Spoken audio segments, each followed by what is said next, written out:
Hello friends, कैसे हैं आप सब। तो डियर आज की क्लास में हम लोग एक नया टॉपिक डिस्कस करने वाले हैं, रेगिस्तान में जीवन। ठीक है, तो यहाँ पे डियर हम लोग 6 to 10 की एनसीईआरटी की बुक को डिस्कस करें, जहाँ हम लोग का अभी ज्योग्राफी चल रहा है। हम लोग बहुत ही कम टाइम में, यानी एटलीस्ट 15 या 20 मिनट में पूरे चैप्टर को डिस्कस करते हैं।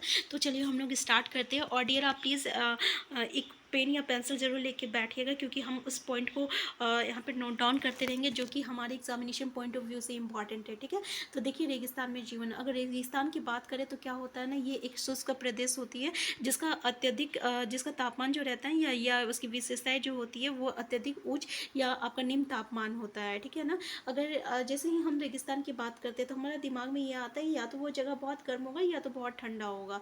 ठीक है ना, कुछ स्थान जो रहता है ना वो आग की तरह गर्म होती है, कुछ स्थान जो रहता है बर्फ की तरह जो रहता है ठंडा होता है। ठीक है, तो देखिए यहाँ पे हम लोग थोड़ा सा देख लेते हैं कि हम लोग अध्याय 5 में पढ़े हैं कि जैसे कि पेड़ पौधे पशु और मनुष्य के लिए जल जो रहता है वो आपका जल ही जीवन है, क्योंकि जल जो है पीने के लिए, मवेशी को चरने के लिए, फसलों को उगने के लिए, हर चीज़ के लिए हम लोगों को पानी की ज़रूरत होती है। तो ऐसे स्थान पर कभी भी जीवन जो रहता है आपका जीवन जो रहता है बहुत ही कठिन रहता है, जहाँ पे जल ना हो, है ना।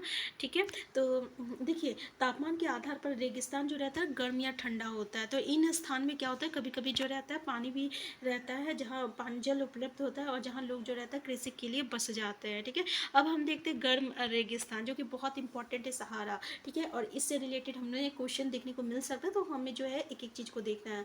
देखिए विश्व में जो अफ्रीका महाद्वीप की मानचित्र को देखिए, उत्तर अमेरिका के बड़े भूभाग पर फैले सहारा के रेगिस्तान। तो सहारा के रेगिस्तान कहाँ है, उत्तर अफ्रीका में। बताइए सहारा का रेगिस्तान कहाँ है, उत्तर अफ्रीका में। जल्दी कमेंट बॉक्स में कमेंट कीजिए कि सहारा का रेगिस्तान उत्तर अफ्रीका पे है। और इसका जो मतलब कि क्षेत्र है कितना है, 8.5 लाख किलोमीटर है, 8.5 लाख किलोमीटर है। अगर हम भारत का क्षेत्रफल की बात करें तो 3.2 लाख है आपका किलोमीटर है। और ये देखिए सहारा का जो आपका सहारा का रेगिस्तान है इससे कई ज़्यादा है। ठीक है, ये जो सहारा का रेगिस्तान जो है ना, ये आपका 6 क्या कहते हैं देशों से जो है घिरा हुआ है। इसमें से आप ये देख सकते हैं, सॉरी, सहारा रेगिस्तान जो है 11 देशों से जो है घिरा हुआ है, जिसमें से अल्जीरिया है, चांड है, मिस्र है, लाबिया है, माली है, फिर मोरतानिया है, मोरक्को है, नाइजर है, सूडान है, और ट्यूनीशिया है, और पश्चिमी सहारा है। तो प्लीज़ आप इसका स्क्रीनशॉट ले लीजिए, एक बार आप इसको याद भी कर लीजिएगा कि सहारा रेगिस्तान कितने,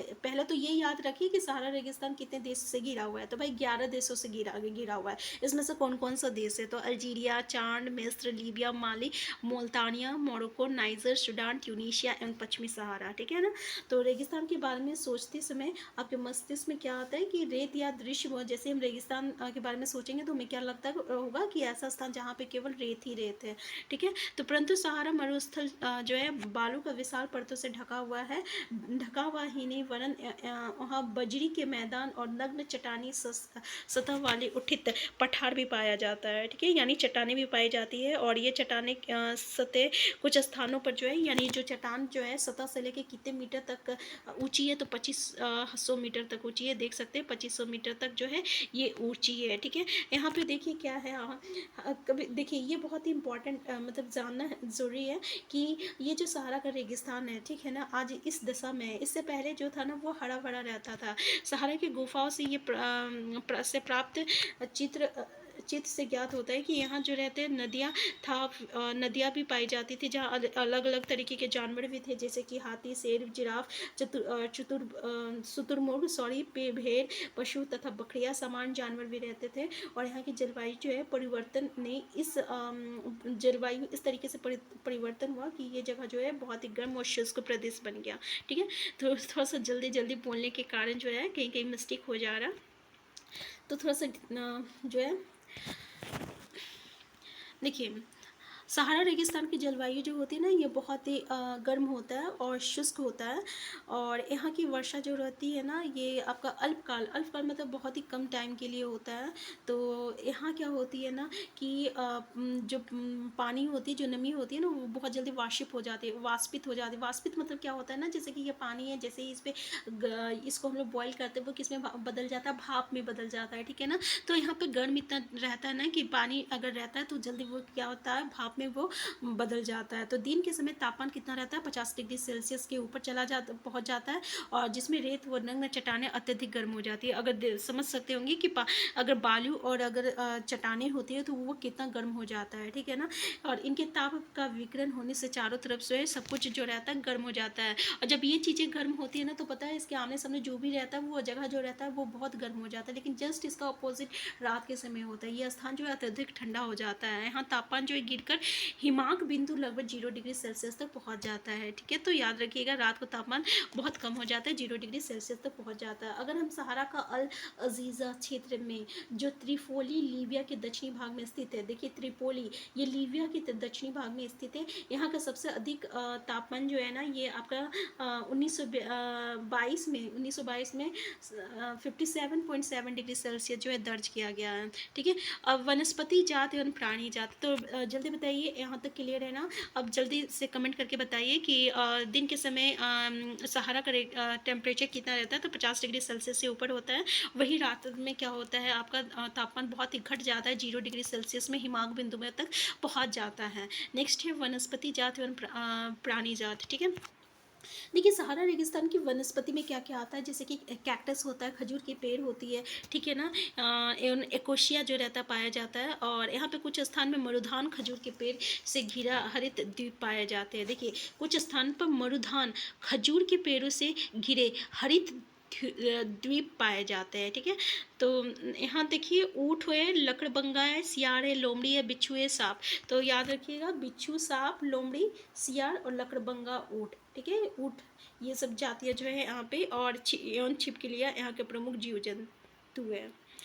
देखिए वैज्ञानिकों को तो यहाँ से मछलियों के कंकाल भी मिले हैं, आपके अनुसार ये क्या हो सकते हैं, ठीक है। और लोग सहारा रेगिस्तान कि कष्टकारी जलवायु में भी विभिन्न समुदाय के लोग जो है यहाँ पे निवास करते हैं, और जो विभिन्न विभिन्न मतलब कि कार्य में जो रहता है भाग लेते हैं। इनमें बेदुई एवं तुआरेग भी शामिल है, तो ये याद रखिएगा, बेदुई और तुआरेग, ठीक है। चलवासी जनजाति वाले ही लोग बकरी, भेड़, ऊँट और या घोड़े जो है पशुधन को पालते हैं, और इन पशुओं से इन लोगों को क्या मिलता है, दूध मिलता है, और इसके चमड़े से जो है ये लोग चटाई का यानी चमड़ा प्राप्त होता है, और इसके जो बाल होता है इससे इन लोगों को मतलब कि बाल क्या कहते हैं, कालीन, कपड़े या कंबल बनाने के लिए होता है, जो पशु के बाल होते हैं। धूल भरी आंधी और गर्म वायु से बचने के लिए ये लोग जो है भारी वस्त्र पहनते हैं, इसलिए यहाँ के लोग जो है बहुत ही भारी भरकम जो है वस्त्र पहनते हैं, शायद आप देखे भी होंगे। तो सहारा में मरुधान एवं मिस्र में एक आपका नील घाटी लोगों का निवास में मदद करती है। नील घाटी जो है ये नील घाटी देखिए, सहारा में मरुधान एवं मिस्र में नील घाटी। तो मिस्र में क्या है, नील घाटी, और सहारा में क्या है, मरुधान, ठीक है। अभी हम लोग डिस्कस करेंगे मरुधान के बारे में, और मिस्र में नील घाटी, यहीं पे लोग जो है निवास करते हैं, क्योंकि यहाँ पे इन लोगों को वो मतलब कि हर चीज़ वहाँ पे जीने लायक मतलब रहने लायक उन लोगों को मौसम वहाँ पे वैसा रहता है कि वहाँ पे वो लोग वहाँ पे निवास करते हैं। यहाँ जल की उपलब्धता होने से लोग जो है खजूर के पेड़ उगाते हैं, और यहाँ पे चावल हो गया, गेहूँ हो गया, और जैसे सेम हो, जैसे फसलें भी जो उगाए जाते हैं। मिस्र में उगाए जाने वाले जो है कपास में पूरे विश्व में प्रसिद्ध है। तो बताइए भाई कपास जो है वो कहाँ उगाया जाता है, तो ये आपका मिस्र में उगाया जाता है, और ये पूरे विश्व में प्रसिद्ध है। तेल की खोज जो है संपूर्ण विश्व में अत्यधिक मांग वाले तेल की खोज, ठीक है, मांग वाले इस उत्पाद का अल्जीरिया, लीबिया और मिस्र में होने के कारण सहारा रेगिस्तान में तेजी से परिवर्तन आ रहा है, ठीक है। तो तेल की खोज कहाँ कहाँ किया गया, अल्जीरिया, लीबिया और मिस्र, और इसी के कारण सहारा रेगिस्तान में बहुत ही तेजी से बदलाव हो रहे हैं। इस क्षेत्र में प्राप्त अन्य महत्वपूर्ण जो है खनिज, जैसे कि लोहा, फॉस्फोरस, मैग्नीज, यूरेनियम। तो बताइए भाई कि यहाँ पे किस किस तरीके के खनिज हम लोगों को देखने को मिला है, तो लोहा है, फॉस्फोरस है, मैग्नीज है और यूरेनियम है, ठीक है ना। और तेल कहाँ खोजा गया, तो अल्जीरिया, लीबिया और मिस्र में खोजा गया, और इसी के कारण रेगिस्तान में भी जो है परिवर्तन हमें देखने को मिल रहा है। इसके अलावा कुछ खनिज की बात करें तो लोहा, फॉस्फोरस, मैग्नीज और यूरेनियम जो है, ये चार जो है यहाँ पे आपका खनिज जो है पाया जाता है। सहारा का सांस्कृतिक जीवन शैली में भी परिवर्तन आ रहा है। यहाँ जो है मस्जिद में जो है हमें ऊंचे कांच की खिड़की देखने को मिलते हैं। ऊँटों के जो प्राचीन मार्ग है ना, उनके जगह पे सुपर महामार्ग बना दिया गया है, और नमक के व्यापार के में जो पहले ऊँट का इस्तेमाल किया जाता था, अब जो है ट्रक का इस्तेमाल किया जा रहा है। और तुआरेग, देखिए यहाँ पे हम लोग 2 चीज़ पढ़े थे ना, ठीक है? बेदुई और तुआरेग, ठीक है? यहाँ पे जो है जो समुदाय के लोग जो निवास स्थान कर रहे हैं, तो याद रखिएगा, तो रेगिस्तान में 2 तरीके के समुदाय का बात किया गया है, बेदुई एंड तुआरेग। तो यहाँ पे तिवारेग जो लोग हैं ना, ये विदेशी पर्यटकों के लिए मार्गदर्शक का काम कर रहा है, तो याद रख सकते हैं, क्योंकि तिवारेग लोग जो है ये आपका समुदाय का लोग है, जो कि आपका कहाँ है, तो सहारा के रेगिस्तान में है। और ये लोग किस काम में है, तो पर्यटकों का मार्गदर्शन का काम कर रहे हैं। आज अनेक जलवासी जनजाति के लोग शहरी जीवन की ओर जो है जा रहे हैं, क्योंकि वहाँ पे तेल और जो गैस के जो कार्य से जो है उन लोगों जो है नौकरी ढूंढते हैं, ठीक है ना? अब देखिए यहाँ पे हम देखते हैं कि रेत को जो है पवन जो है बहुत दूर तक ले जाती है और वहाँ पे गत बना जाती है, और ये जो गत जो है भूमिगत जल सतह पर आ जाता है। क्या गत जो है भूमिगत जल सतह पे आ जाता है, और वहाँ क्या बन जाता है, मरुधान बन जाता है। और ये क्षेत्र जो रहता है बहुत ही उपजाऊ होता है, मतलब जो अलग अलग ऊपर से जो बालू ला देता है ना, और ला के जमा कर देता है, तो इस तरीके से वो गत बन जाता है। फिर ये गत जो रहता है ना, ये मरुधान में मरुधान ये बन जाता है, और इस मरुधान जो रहता है बहुत ही उपजाऊ रहता है। तो यहाँ पे लोग जो है मतलब कि खजूर का पेड़ लगा के यहाँ पे निवास स्थान बना लिया। इसके अलावा अन्य फसलें भी उगाते हैं। कभी कभी ये मरुधान असामान्य रूप से बड़ा भी हो सकता है, जैसे कि अगर हम लोग बात करें, मोरक्को में टेफिलालेट मरुधान है। मोरक्को में क्या है आपका, टेफिलालेट याद रखिएगा। मोरक्को में टेफिलालेट मरुधान जो है, इसका जो क्षेत्रफल है ये 13,000 किलोमीटर है। कितना है, 13,000 किलोमीटर है। क्लियर है? हम लोग सहारा का रेगिस्तान देख लिया। अब हम लोग का ठंडा रेगिस्तान लद्दाख। तो जैसे कि हम आपको बताए थे रेगिस्तान के बारे में, जैसे ही हम बात करें तो रेगिस्तान जो है बहुत ही गर्म या बहुत ही ठंडा आता है। अगर बहुत ही गर्म की बात करें तो सहारा का रेगिस्तान हो गया। अब हम लोग दूसरा डिस्कस करेंगे जो बहुत ही ठंडा है, वो आपका लद्दाख है। तो ये जम्मू एंड कश्मीर के पूरब में बेहद हिमालय में स्थित है लद्दाख, ठीक है ना? तो लद्दाख कहाँ है, जम्मू एंड कश्मीर के पूरब में है ठंडा रेगिस्तान। और ये इसके उत्तर में काराकोरम पर्वत है, याद रखिएगा। दक्षिण में जास्कर पर्वत है। तो भाई उत्तर में क्या है, काराकोरम पर्वत है, दक्षिण में जास्कर पर्वत है, और लद्दाख से होकर वह बहुत ही सारी नदियां जो बहती है, जिसमें सिंधु नदी जो है प्रमुख नदी है। और ये नदियां जो है गहरी घाटियों एवं महाखंड गाज का निर्माण करती है, ठीक है ना? लद्दाख में बहुत सारी आपका हिमानियां हैं, जैसे कि गेगरी हिमानी कहाँ है, तो लद्दाख में है। लद्दाख की ऊंचाई जो है कारगिल से लगभग 3,000 मीटर से लेकर काराकोरम में 8,000 मीटर से भी अधिक पाई जाती है। तो याद रखिएगा, कारगिल से 3,000 मीटर से लेकर काराकोरम में 8,000 मीटर की से भी अधिक जो है पाई जाती है। अधिक ऊंचाई के कारण यहाँ की जलवायु जो होती है ना, वो आपका अत्यधिक शीतल व शुष्क होती है, यानी बहुत ही ठंडी होती है। और इस ऊंचाई पर जो है वायु परत जो रहता है पतली होता है, और सूर्य की गर्मी की अत्यधिक तीव्रता महसूस होती है। ग्रीष्म ऋतु के दिन का तापमान जो रहता है 0 डिग्री सेल्सियस से कुछ भी अधिक होता है, और यहाँ रात में तापमान जो रहता है 0 -30 डिग्री सेल्सियस के नीचे भी चला जाता है। शीत ऋतु में यहाँ बर्फीला ठंडा हो जाता है, और तापमान लगभग जो है -40 डिग्री सेल्सियस से नीचे चला जाता है। तो देख सकते हैं कि यहाँ पे शीत ऋतु के समय ठंडी कितनी चली जाती है, -40 डिग्री सेल्सियस तक चली जाती है। चूंकि ये हिमालय की विष्टि छाया क्षेत्र में स्थित है, और यहाँ वर्षा बहुत ही कम होती है, ठीक है? यहाँ पे क्या होती है, वर्षा बहुत ही कम होती है, मुश्किल से 10 सेंटीमीटर प्रति वर्ष। देखिए कितनी होती है वर्षा, तो मुश्किल से 10 सेंटीमीटर प्रति वर्ष होती है। ये क्षेत्र बर्फीली हवाओं एवं तेज जलाने वाले सूर्य ताप का अनुभव करता है। ये जानकर आपको आश्चर्य होगा कि यदि आपके सूर्य की धूप में इस तरह बैठे कि आपका पेड़ छाया में हो, अगर हम लोग मतलब सूर्य में बैठते हैं और हमारा पेड़ जो है छाया में हो, तो आप एक ही साथ में हम लोग उष्माघात एवं तुषार उपघात से ग्रसित हो सकते हैं। तो ये जगह कहाँ पे, ये आपका लद्दाख में है कि एक ही जगह पे हम लोगों को उष्माघात एवं तुषार उपघात जो है हम लोगों को से ग्रसित हम लोग हो सकते हैं। कहाँ पे, तो ये आपका लद्दाख में है। वहाँ की वर्षा कितना है, 10 सेंटीमीटर प्रति वर्ष है, ठीक है? अगर हम लोग देखें तो लद्दाख को खापा जान भी कहते हैं, जिसका अर्थ होता है हिम भूमि होता है। क्या होता है, हिम भूमि होता है, ठीक है ना? नेक्स्ट जो टॉप पॉइंट है, ये हम लोग का वनस्पति और का प्राणी जात है, ठीक है ना? अब यहाँ का जो है उच्च शुष्कता के कारण वनस्पति जो है विरल है। यहाँ जानवरों को चरने के लिए कहीं कहीं पे भी घास या छोटी झाड़ियाँ मिलती है। घाटी में सरपत, विलो एवं पॉपुलर के उपवन देखे जा सकते हैं। ग्रीष्म ऋतु में सेब, खुबानी एवं अखरोट जैसे पेड़ पलवित होते हैं। कैसे, ग्रीष्म ऋतु में सेब, खुबानी एवं अखरोट, ठीक है? ये लद्दाख में पाया जाता है। लद्दाख में पक्षियों की विभिन्न प्रजातियाँ पाई जाती है। रोबिन, रेड स्टार्ट एंड तिब्बती स्नोकॉक, रेवन एंड हुप। यहाँ पे पाए जाने वाले सामान्य पक्षी है। तो देख लीजिए पक्षी का नाम देख लीजिए एक बार अच्छे से, क्योंकि ये पक्षी जो है आपका लद्दाख में पाया जाता है। इनमें से कुछ जो होती है प्रवासी होती है, जैसे लद्दाख के पशुओं में जंगली बकरी, जंगली भेड़ और यहाँ के विशेष प्रकार के कुत्ते पाए जाते हैं। इन पशुओं को दूध, मांस एवं खाल प्राप्त करने के लिए पाला जाता है। यहाँ के दूध का उपयोग जो है पनीर एवं मक्खन बनाने के लिए करते हैं। भेड़ एवं बकरी के बालों का उपयोग जो है हम लोग ऊनी वस्त्र के लिए करते हैं, ठीक है ना। यहाँ पे थोड़ा सा हम लोग डिस्कस करेंगे आपका, क्या आप जानते हैं चीरू एवं तिब्बती एंटीलोप एक विलुप्त प्राय जीव है और इसका शिकार जो है शाहतूश नामक इसके ऊन के लिए होता है, जो वजन में हल्का एवं अत्यधिक गर्म होता है। तो शाहतूश देखिए नामक एक ऊन होता है जो वजन में बहुत ही हल्का, अत्यधिक गर्म होती है, और ये चीरू या तिब्बती एंटीलोप से हम लोगों को मिलता है। तो शाहतूश कहाँ से मिलता है? एंटीलोप से मिलता है। ये विलुप्त हो रहा है, ठीक है ना। क्रिकेट का सबसे अच्छा बाला जो है सरपत विलो पेड़ की लकड़ी से बनाया जाता है, ठीक है, याद रखिएगा, इंपॉर्टेंट है। सबसे अच्छा बाला सरपत विल्लो पेड़ की लकड़ी से जो है बनाया जाता है।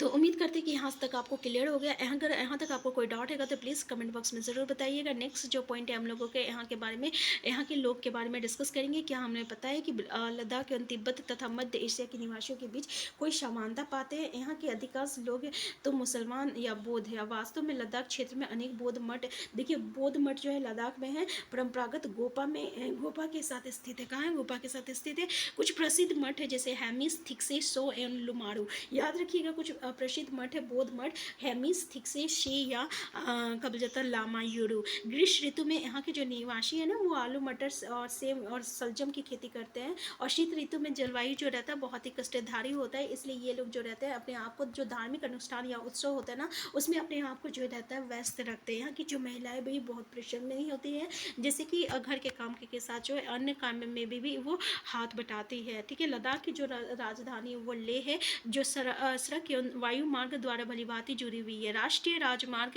लेह को जोजिला दर्रा होते हुए कश्मीर घाटी से जोड़ता है। देखिए जोजिला दर्रा 1A, ठीक है, राष्ट्रीय राजमार्ग है 1A, और ये जो है लेह की जोजिला दर्रा को कश्मीर घाटी से जोड़ता है। लेह की जोजिला दर्रा को कश्मीर घाटी से जोड़ता है। क्या आप हिमालय के कुछ अन्य दर्रों के बारे में हम बता सकते हैं? तो देखिए यहाँ का प्रमुख मुख्य क्रियाकलाप जो है पर्यटन। देश विदेश से जो पर्यटन आते हैं ना वो क्या करते हैं? गोपा दर्शन के लिए, घास के मैदान के लिए और हिमदनों को, शेर के लिए, उत्सव तथा अनुष्ठान को देखने के लिए ये लोग आते हैं। आधुनिकीकरण के फलस्वरूप यहाँ का जनजीवन जो में परिवर्तन आ रहा है, लेकिन लद्दाख के लोगों ने शताब्दियों से प्रकृति के साथ जो है संतुलन जो है बना के रखा है, और जिसके कारण ईंधन और संसाधनों की कमी के कारण जो है आवश्यकता अनुसार और मितव्ययिता के अनुसार जो है इसका उपयोग करते हैं, यानी कुछ भी व्यस्त नहीं जाने देते हैं। मनाली लेह राजमार्ग 4 दर्रों से गुजरता है। देख लीजिए मनाली लेह जो है 4 दर्रों से गुजरता है। रोहतागला, बारालाचा और लुनगालाचाला एवं टंगलंग। देखिए नाम तो बहुत ही भयानक है, एक बार प्लीज़ आप भी देख लीजिएगा अच्छे से प्रोनाउंसिएशन करके। और ये राजमार्ग केवल जुलाई से सितंबर के बीच खुलता है, जब बर्फ को मार्ग से हटा दिया जाता है। कब खुलता है? तो जुलाई से लेकर सितंबर के बीच ये मार्ग खुलता है। तो प्लीज़ एक बार इसको अच्छे से देख लीजिएगा कि मनाली लेह राजमार्ग 4 दर्रों से गुजरता है, ठीक है। चारों दर्रों का नाम याद रख लीजिए। और ये देखिएगा कहाँ से खुलता है, तो जुलाई से सितंबर। क्यों? क्योंकि यहाँ पे बर्फ़ को हटा दिया जाता है। तो उम्मीद करते हैं कि ये चैप्टर आप लोगों को समझ में आ गया होगा। अगर डियर आप कहीं से प्रैक्टिस कर रहे होंगे, क्योंकि यूट्यूब में अधिकतर आप लोगों को MCQ क्वेश्चन देखने को मिलेगा, तो अगर आप हमारे साथ जुड़े हुए हैं तो आपको यहाँ पे बहुत ही हेल्पफुल होगा। देखिएगा MCQ क्वेश्चन बनने में बहुत ही हेल्पफुल होगा। नेक्स्ट क्लास में हम लोग नेक्स्ट टॉपिक को डिस्कस करें। हम लोग बहुत ही जल्दी एक चैप्टर को यहाँ पे कंप्लीट करने की कोशिश करें। अगर आप हमारा साथ जुड़ना चाहें तो सबसे पहले चैनल को सब्सक्राइब कर लीजिएगा। वीडियो हेल्पफुल होगा तो लाइक शेयर करना मत भूलिएगा। अगर आपको कोई भी क्वेरीज होगा तो प्लीज़ कमेंट बॉक्स में ज़रूर बताइएगा। हम फिर मिलते हैं नेक्स्ट क्लास में।